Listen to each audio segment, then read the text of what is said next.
Welcome everyone to another McGibblets Fantasy League Commissioner Update. Out of Austin, Texas, I am Andrew Got Chambers, and I am joined as always by Raleigh's own Ethan I'm in Danger Cook. Guys, we're finally here. The NFL season kicks off this week. You're right.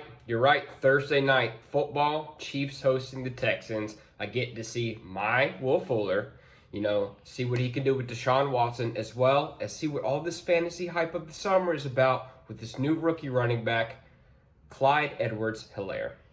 Definitely a great game to start off the season. Now, while the NFL season hasn't started yet, the McGibblets Fantasy League has been in full swing already, especially with the draft that we had a couple weeks ago, and free agency has been absolutely wild. We haven't even played a game yet. I mean, Ethan, how are you feeling when you draft Leonard Fournette and then he gets waived by the Jaguars?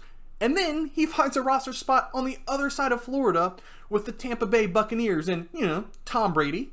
Yeah, that's not my best use of a fourth round pick, but I knew the risk coming into the draft. I knew all summer that they were trying to shop him out. However, I did ride with him last year as one of the only workhorses in the league that we can still see today.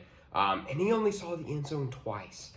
He'll no longer be that workhorse now with the Bucs and Tom Brady, but he is definitely in a better spot to see some more TDs.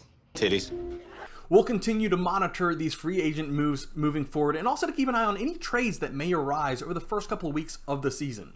As I mentioned, the draft concluded a couple of weeks ago, and it was really interesting to see some of the strategies that people had during this draft.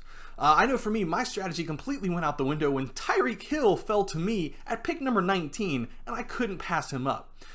Personally, I'm really excited to see what happens with Jade's team, I Am. Who do you think you are? I am! His first 4 picks were all running backs. He didn't pick up his second wide receiver until the 7th round, didn't get a tight end until his very last pick, didn't even draft a kicker, and his team still looks really, really good. Now, there's a lot of great teams this year coming out of the draft. Who was one team that caught your attention with their team right after the draft? Yeah, sure. Speaking of that running back strategy, Nate's team also started off taking 3 running backs in the first 3 rounds.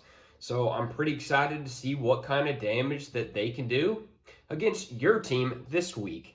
And speaking of week 1 matchups, just like last year, we're doing the matchup of the week again. So Andrew, what is our pick for matchup of the week? That's right, everyone. Our favorite segment is back. It's the matchup of the week. Now, our first matchup of the week goes to what is currently projected to be the closest matchup this week. It's Ethan's I'm in Danger against Thomas's Run CMC. Now, T-Croc had the first pick in this year's draft, so we're all just excited to see, is Christian McCaffrey going to be able to put up the same level of production that he did last year, or is he going to leave T-Croc wanting more? I want more. That's it for our commissioner update. We're keeping it light this week. Also, in case you've made it this far and haven't noticed, yes, I shaved my head because apparently my father didn't want to pass on the whole full head of hair at the age of 27 gene. So thanks, Dad. Look at me, son. It's not your fault. Stick with us next week as we recap all of the action from week 1. For my co-commissioner, Ethan I'm in Danger Cook, I'm Andrew Got Chambers. We'll see you next week. Peace.